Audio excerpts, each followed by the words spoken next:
भज मन श्री राधे गोपाल भज मन श्री राधे गोपाल भज मन श्री राधे। भगवान की जय। बोल सच्चिदानंद भगवान की जय। गीता जी का 7वां अध्याय 5 लोग बोले और श्रीमद् भागवत जी का पाठ करो। ओम श्री परमात्मने नमः। अथ सप्तमोऽध्यायः।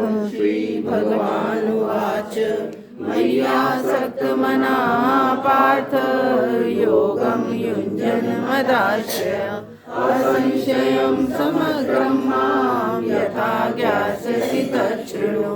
ज्ञानं तेऽहं सविज्ञानमिदं वक्ष्यामि शेषतः यज्ज्ञात्वा नेह भूयोऽन्यत् ज्ञातव्यमवशिष्यते। मनुष्याणां सहस्रेषु कश्चिद् यतति सिद्धय यततामपि सिद्धानां कश्चिन् मां वेत्ति तत्त्वतः। भूमिरापो नलो वायुः खं मनो बुद्धिरेव च अहंकार इत्ययं मे भिन्ना प्रकृतिरष्टधा। अपरेयमितस्संज्ञा प्रकृतिं विद्धि मे परां। जीवभूतां महाबाहो ययेदं धार्यते जगत्। समेवाग्रे नान्याद् सत्सत्परं पश्चादहं यदेतत् यो वशिष्येत सोऽस्म्यहं। विद्यर्थं यत् प्रतीयेत न प्रतीयेत चात्मनि तद्विद्यादात्मनो मायां यथा भासो यथा तमः। यथा महान्ति भूतानि भूतेषु चावचेष्टनो प्रविष्टानि तथा तेषु न तेष्वहम्। एतावदेव जिज्ञास्यं तत्त्वजिज्ञासुनात्मना अन्वयव्यतिरेकाभ्यां यस्यात् सर्वत्र सर्वदा। आदौ रामतपोवनादिगमनं हत्वा मृगं काञ्चनं वैदेहीहरणं जटायुमरणं सुग्रीवसम्भाषणं बालीनिग्रहणं समुद्रतरणं लङ्कापुरीदाहनं पश्चाद् रावणकुम्भकर्णहननं मेतद्धि रामायणम्। श्री सद्गुरुदेव भगवान की जय। सच्चिदानंद भगवान की जय। ओम स्वस्ति इंद्रो वृद्धश्रवाः स्वस्ति नः पूषा विश्ववेदाः स्वस्ति नस्तार्क्ष्यो अरिष्टनेमिः स्वस्ति नो बृहस्पतिर्दधातु। ओम शांति शांति शांति। नारायणं नमस्कृत्य नरं चैव नरोत्तमं देवीं सरस्वतीं व्यासं ततो जयमुदीरये। कार्तिकेयं करिष्यामि प्रातः स्नानं जनार्दन प्रीत्यर्थं तव देवेश दामोदर मया सह।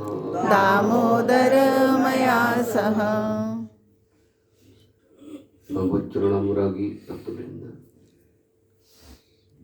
आज के दिव्य प्रभात में श्रीमती शकुंतला बहन जी, श्रीमान सतपाल कौशिक जी, श्रीमती रेखा जी, श्रीमान अनिल जी, इन परिवार की ओर से भक्ति निष्ठा श्रद्धा के साथ में संपन्न होने जा रही है।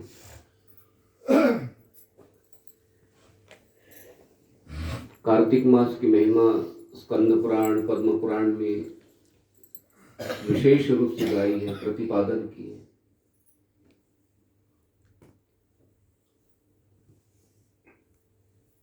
महीनों में कार्तिक महीना, कार्तिक मास भगवान को बहुत प्रिय है।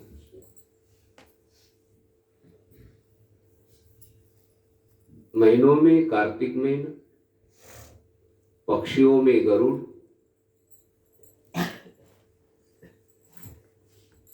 तिथियों में एकादशी, वनस्पतियों में तुलसी और नदियों में गंगा।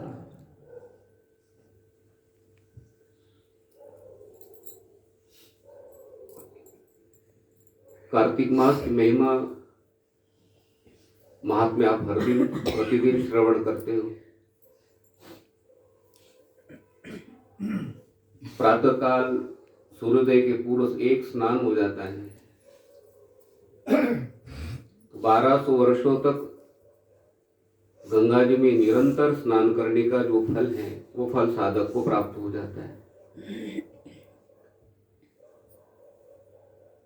और आज जो एकादशी है, प्रबोधिनी एकादशी, इस एकादशी से लेकर अब पूर्णिमा तक और महात्म्य है, महिमा है, करोड़ों गुना फल प्राप्त हो जाता है।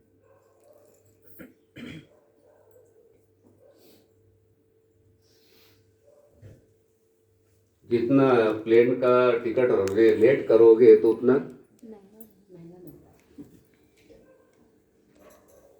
इमरजेंसी टिकट किसी ने किए प्लेन, कल ही जाना है हमें, क्या होगा? हाँ ठीक बोल रहे। 5 की 10,000 देने पड़ते भाई, 10 की 20,000, ठीक है। अनिल जी बोलते हैं मैंने दिए हैं, ठीक है। महिमा पता चल गई भाई कि देखो डबल, उसी तरह से हमारा पुण्य कर्म भी क्या है, डबल है। आप एकादशी की महिमा श्रवण करोगे भी तो कितना महात्म्य बतलाया देखिए। और प्रातःकाल ठाकुर जी के साथ में चलना, राजसूय वाजपेय यज्ञ का फल प्राप्त हो जाता है पग पग पर। और भगवान कृष्ण द्वारिका में प्रभात फेरी निकालते थे, भगवान कृष्ण स्वयं चलते थे। और वही रूप ठाकुर जी का आप लेकर चलते हो साथ में, किसी के हाथ में, किसी बहन के हाथ में, भाई के हाथ में ठाकुर जी का विग्रह साथ में और हाथ में लेते हो, कितना फल होता है, अनेक जन्मों का फल है भाई। तब ठाकुर जी का विग्रह हमारे हाथ में आता है, गीता जी हाथ में आती है, गीता जी के श्लोक श्रवण करने के लिए मिलते हैं। श्रीमद् भागवत जी का श्लोक हो या गीता जी का श्लोक हो, कहते वक्ता को और श्रोता को बराबर फल है। कोई बहन बोले भाई उच्चारण नहीं आता है, लेकिन श्रवण करने मात्र से कहते वक्ता को 1 लाख फल है, श्रोता को भी 1 लाख। प्लेन के अंदर में कहीं पर भी सीट मिले, यात्रा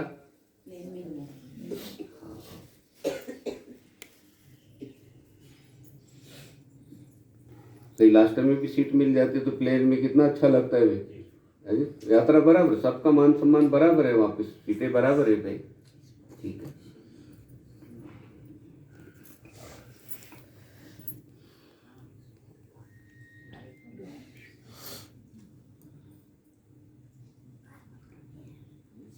श्रीमद् भगवत गीता जी का एक श्लोक श्रवण करते हो, पाठ करते हो, ब्रह्मा जी ने कहा स्कंद पुराण में, उनके पुण्यों की गिनती नहीं कर सकते, पुण्यों का वर्णन नहीं कर सकते, इतना फल है।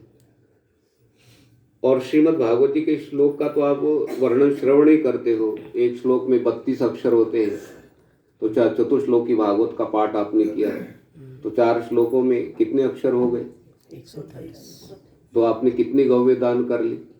128, और वो भी कपिला गौ। कपिला गौ का दर्शन नहीं होता है और वो फल आपने पाया है। हम गोदान नहीं कर पाएंगे, गौशाला में प्रतिदिन गौ, और वो भी 128। अच्छी गौ 80,000 70,000 की गौ है, बछड़ी वाली गौ, हम प्रतिदिन कैसे गौ दान करेंगे? और प्रतिदिन ये तुलसी दल की माला है, तुलसी दल आप चढ़ाते हो तो एक पत्ते के बदले में 100 मन सोना और 50 मन चांदी दान करने का फल है। इतना हम दान कर पाएंगे? बहुत कठिन है।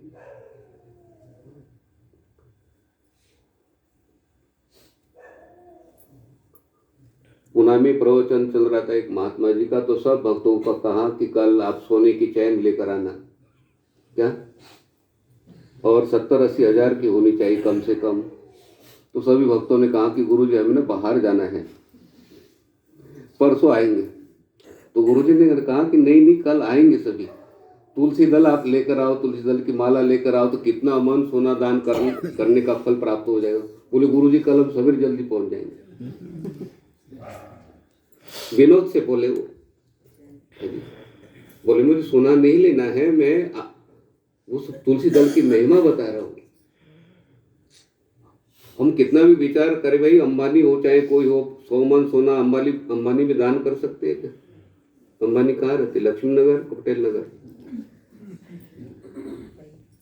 उनका नाम इसलिए लिया मैंने कि वो इतना बड़ा व्यक्ति भी 100 मन सोना 50 मन चांदी एक दिन में दान कर सकते हैं। कभी सुना आपने टाटा बिरला ने भी 100 मन सोना दान कर लिया? बोलना आसान लगता है, बहुत कठिन है। इस महीने में जो भी आप स्नान, दान, ध्यान, पाठ, जो भी पाठ आदि करते हो, तीर्थ यात्राएं करते हो, उसका फल अनंत गुणा होता है।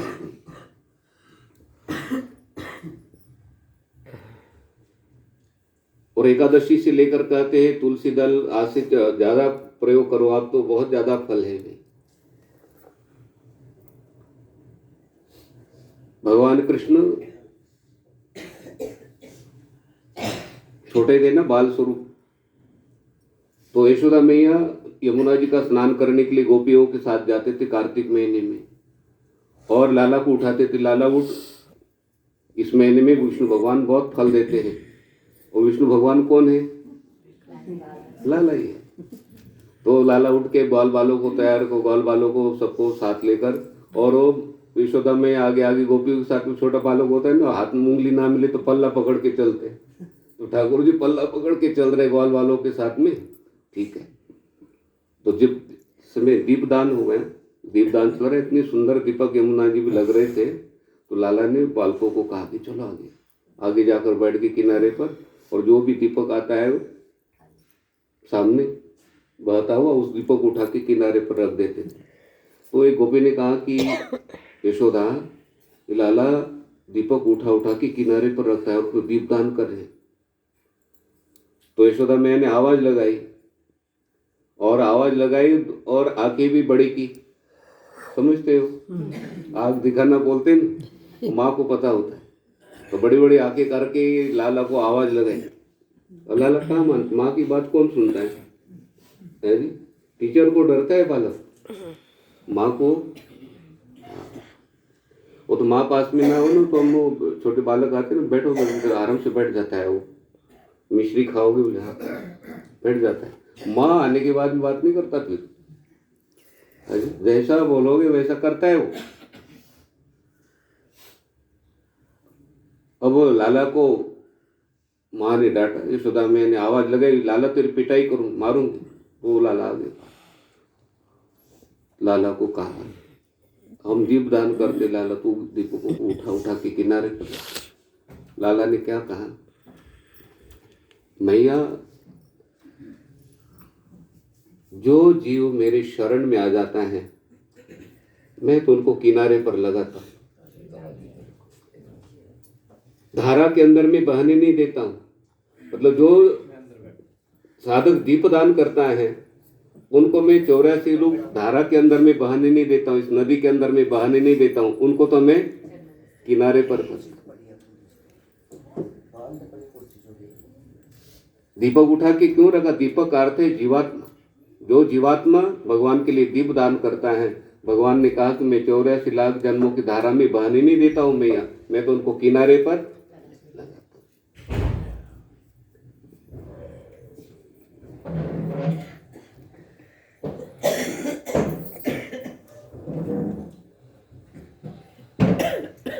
सर्वधर्मान् परित्यज्य मामेकं शरणं व्रज, अहम त्वा सर्वपापेभ्यो मोक्षयिष्यामि मा शुचः। भगवान ने कहा, अर्जुन, साधक मुझे कर्मों को अर्पण करते हुए मेरी शरण में आ जाता है, अहम त्वा सर्वपापेभ्यो, मैं उनको सब पाप कर्मों से मुक्त कर दूंगा। सब पाप कर्म, इस जन्म के पाप कर्म, अनेक जन्मों के पाप कर्म, सब पाप कर्मों से मैं मुक्त कर दूंगा। और ये भगवान की प्रतिज्ञा है। ये जो सर्वधर्मान परित्यज्य श्लोक आप श्रवण करते हो, ये भगवान की प्रतिज्ञा है। भगवान ने कहा अहम तो सर्व पापेभ्यो, मैं हूं साधक को सब पाप कर्मों से मुक्त कर दूंगा। शर्त क्या लगाई? सभी कर्मों को अर्पण करते हुए मेरी शरण में आ जाता है जी। जिसने डॉग पाला होगा भाई, वो मालिक डंडा हाथ में लेता है ना, तो वो मालिक के चरणों के पास लौटता है, पूरा शरीर अपना पैर ऊपर कर देता है, बोलो, और आंखें बंद कर लेता है। क्या विश्वास है उनका? वे मैं शरण में गया हूं, क्या मालिक मार सकता है क्या उनको? ठीक है। और ये छोटा बालक दूध गिरा दिया, तेल गिरा दिया, और वो काजल लगा हुआ है और रो रहा है, वो काजल बिखर गया, और वो कान पकड़ता है, माँ को बोलता है मैं ऐसी गलती नहीं करूंगा। माँ मार सकती है? हाँ जी। और साथ में ये भी बोल दे तो आप बड़ी हो जाओगे, मैं बड़ा होने को तीर्थ यात्राएं करा दूंगा, तो और जो बचा हुआ क्रोध भी वो क्या हो गया?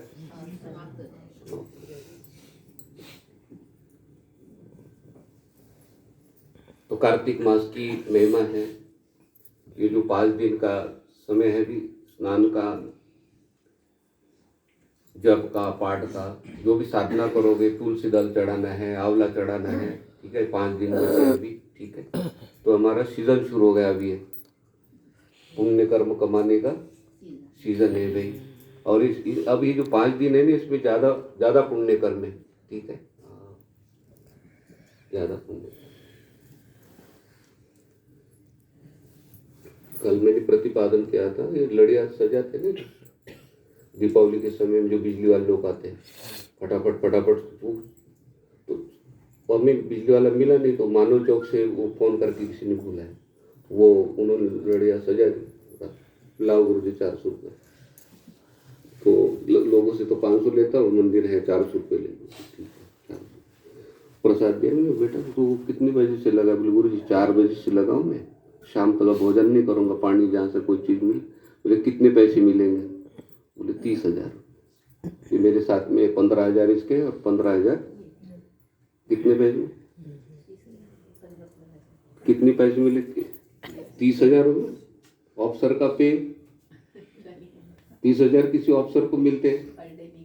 लेकिन गुरुजी 2 दिन का सीजन है, बाद में तो दुकान में बैठा रहता हूँ, बोलो, बस ये सीजन है। तो हमारा भी क्या है अभी सीजन, 15,000 राशि कम है शाम तक। आश्चर्य लगा भाई। बोले गुरुजी किसी को बताना नहीं, मैंने किसी को नहीं बताऊंगा, अब बताना नहीं किसी को। कितनी बड़ी बात है अभी। तो हमें से शिक्षा मिल जाती भाई, एक तो बिजली वाले का सीजन है, तो हमारा भी क्या है सीजन है।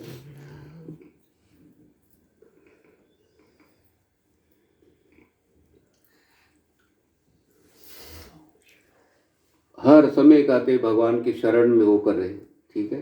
ये बिजली, पंखा, एसी, इन्होंने कहा कि एसी ने कहा मैं बड़ी हूँ, हवा देती हूँ। पंखे ने कहा अगर तू कहा हवा दे, तो बेड़े में हवा ही नहीं आती एसी की, मैं हवा देता हूँ, ठीक है। ट्यूबलाइट ने कहा कि रास्ते में मैं प्रकाश देता हूँ। फ्रिज ने कहा कि मेरे बिना तो काम ही नहीं चलता है, ठीक है। ठंडी चीज़ें मैं देता हूँ। सब लोग बोले मैं बड़ा हूँ, मैं बड़ा हूँ, मैं बड़ा हूँ। बाद में बिजली चली गई। बोलो, 1 मिनट बिजली हट जाती है तो फ्रिज की क्या हाल हो जाती है। उसी तरह से हमारा ये जो एसी रूपी, फ्रिज रूपी शरीर है, भगवान कहते मैं 1 मिनट भी छोड़कर आपको नहीं रहता हूँ। 1 मिनट भी हट जाओ शरीर से, शरीर की कीमत होती भाई नहीं। अब बोलते ना भगवान कहाँ है, भगवान कहाँ है। पंखा बोलता है ना बिजली कहाँ है, बिजली है, बिजली कहाँ है, कहाँ है बिजली।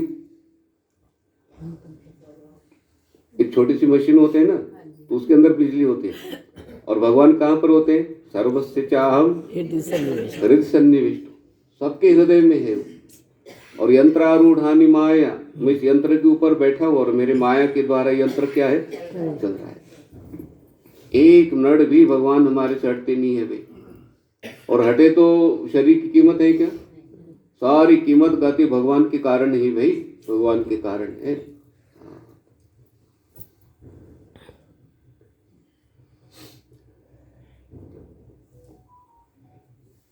आइए एकादशी की महिमा आप श्रवण कीजिए। युधिष्ठिर ने पूछा, श्री कृष्ण, मैंने आपके मुख से रमा का यथार्थ महात्म्य सुना। अब कार्तिक शुक्ल पक्ष में जो एकादशी होती है उसकी महिमा बताइए। भगवान श्री कृष्ण बोले, राजन, कार्तिक के शुक्ल पक्ष में जो एकादशी होती है उसका जैसा वर्णन लोक सृष्टा ब्रह्मा जी ने नारद जी से किया था वही मैं तुम्हें बतलाता हूँ। नारद जी ने कहा, पिताजी, जिसमें धर्म कर्म में प्रवृत्त कराने वाले भगवान गोविंद जागते हैं उस प्रबोधिनी एकादशी का महात्म्य बतलाइए। आज भगवान जागते हैं, ठीक है, 4 महीने के लिए शयन करते ना भगवान, तो आज जागते हैं। ब्रह्मा जी ने कहा, मुनिश्रेष्ठ, प्रबोधिनी का महात्म्य पाप का नाश, पुण्य की वृद्धि तथा उत्तम बुद्धि वाले पुरुषों को मोक्ष प्रदान करने वाला है। समुद्र से लेकर सरोवर तक जितने भी तीर्थ वे सभी अपने महात्म्य की तभी तक गर्जना करते हैं जब तक कि कार्तिक मास में भगवान विष्णु की प्रबोधिनी तिथि नहीं आ जाती। मतलब सारे तीर्थ गर्जना कब तक करते हुए? जब तक ये प्रबोधिनी एकादशी तिथि नहीं आती है।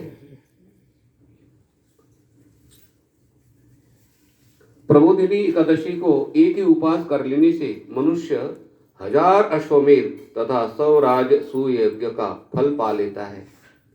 कितने? 1000 अश्वमेध और 100 राजसूय। कितनी जल्दी बोलते हो आपने? 100, 1000 अश्वमेध और राजसूय यज्ञ 100, ठीक है।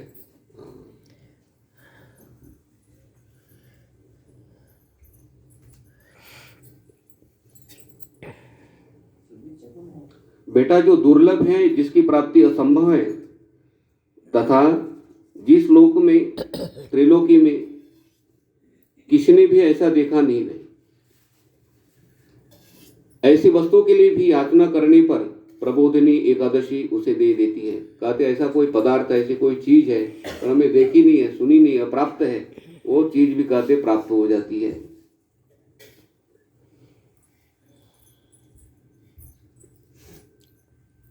भक्ति पूर्वक उपासना करने पर मनुष्य को हरिबोधिनी एकादशी ऐश्वर्य, संपत्ति, उत्तम बुद्धि, राज्य तथा सुख प्रदान करती है। मेरु पर्वत के समान जो जो बड़े बड़े पाप हैं उन सबको ये पाप नाशिनी प्रबोधिनी एक ही उपास से कहते भस्म कर देती है। मेरु पर्वत जैसे पाप कर्म, जी, मतलब ब्रह्म हत्या जैसे, वही जी, गो हत्या, ब्रह्म हत्या, किसी जन्म में कौन से पाप कर्म हो गए पता नहीं ना। कहते एकादशी का व्रत करने से कहते मेरु पर्वत जैसे जो पाप है वो भी कहते निवृत्त हो जाते हैं, भस्म हो जाते हैं। पहले के हजारों जन्मों में जो पाप किए गए हैं उनने प्रबोधिनी की रात्रि का जागरण करके रुई की ढेरी के समान भस्म कर डालता है। तो अनेक जन्मों में हमारे पाप कर्म हो गए।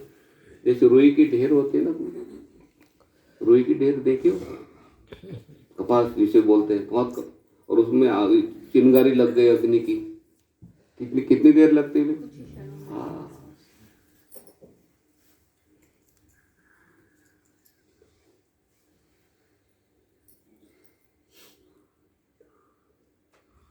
आग लग जाती है कपड़ा मार्केट में, वो गाड़ी कब आती है? जब सारा कुछ भस्म हो चुका। आओ, राख के ऊपर पानी डालते हैं जी। हाँ, वैसे तो हर कॉलोनी गाड़ी खड़ी होनी चाहिए, ठीक है। आइए,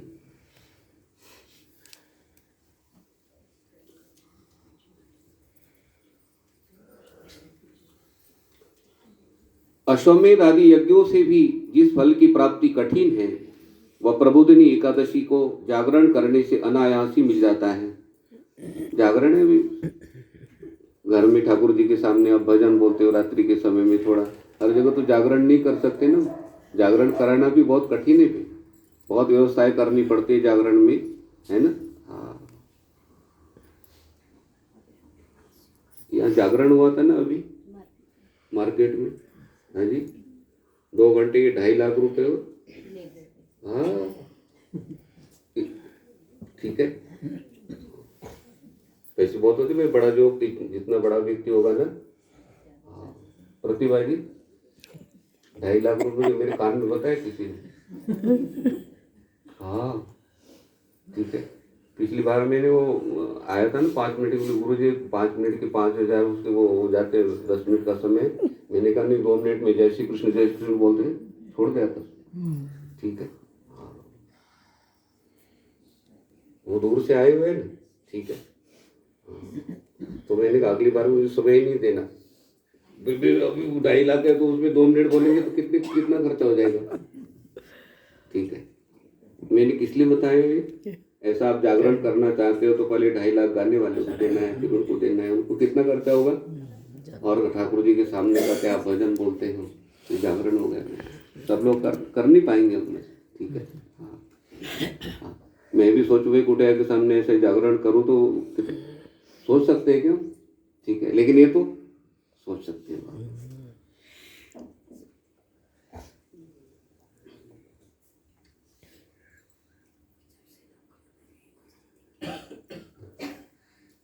तीनों लोगों में कहते जो तीर्थ असंभव है वो सारे तीर्थ कहते जी साधक ने व्रत किया है, वो साधक के घर में कहते सारे तीर्थ मौजूद हो जाते हैं। देखो आपको तीर्थों के पास जाना पड़ता है, और एकादशी का व्रत करते हो तो सारे तीर्थ आपके घर आते हैं।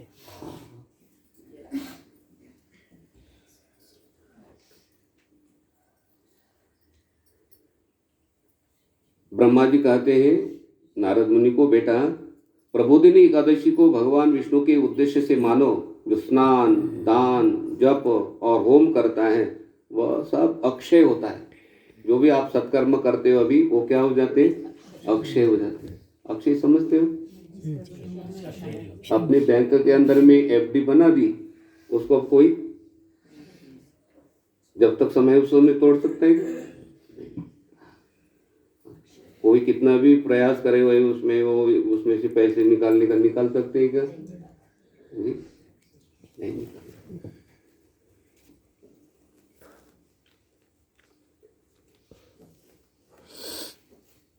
जब तक उसका समय दिया है उस समय तक निकाल सकते हैं, नहीं निकाल सकते। ये तो एग्जाम्पल थोड़ा समझाने के लिए होता है, ठीक है। मतलब जो हमने एफडी करा दी तो आपकी भी क्या हो जाएगी, पुण्य कर्मों की एफडी हो जाएगी। और वो एफडी कब खोलेंगे भगवान, हाँ ठीक है, फिर अगला जन्म देना है, अच्छे घर में देना है, फिर ठीक है, फिर गाड़ी भी खरीदनी है, ठीक है। अब अनिल के बेटे को गाड़ी खरीदनी पड़ेगी क्या, अनिल आपके बेटे को गाड़ी खरीदनी पड़ेगी, कोठी खरीदनी पड़ेगी क्या,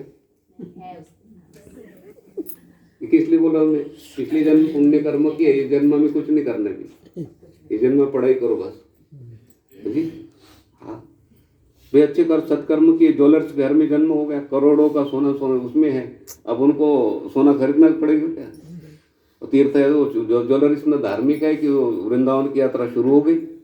हाँ जी, तो ऐसे श्रीमान शुचि नाम श्रीमताम गे योग भ्रष्टो भिजायते कहते, पवित्र पुल में कहते श्रीमान के घर में साधक का जन्म हो जाता है, और जहाँ से साधना छूटी थी वही से साधना प्रारंभ हो जाती है। ये आप सब लोग पहले कार्तिक मास में स्नान किया था तभी तो हम यहाँ पर बैठे हैं सेक्टर लक्ष्मी नगर में। हाँ अब अगले जन्म में कोटी बेटी कुछ नहीं खरीदनी है अपने। हाँ सब गाड़ियाँ सब तैयार, ठीक है। मेरी भी कोठी आपके बगल में ही होगी, मंदिर बड़ा, यदि जन्म लेना पड़ सकता है तो सब हम, ठीक है ना, हमें मंदिर बनाना है ना आपको कोठी बनाना है, ठीक है। हाँ ट्रस्टी के घर में जन्म हो गए, ठीक है।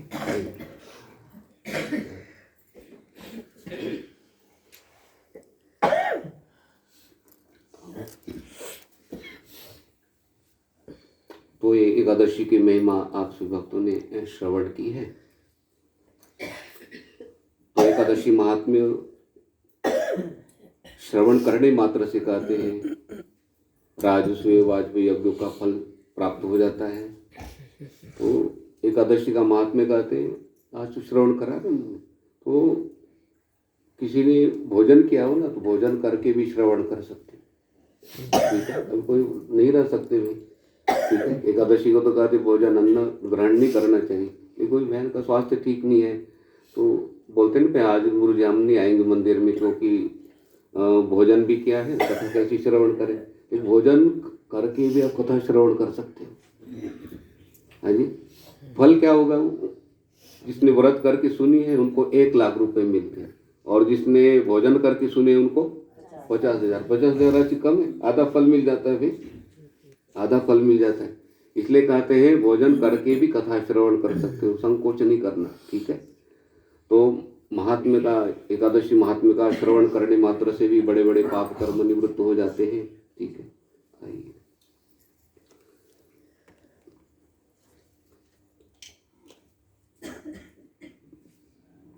25 तारीख को क्या है?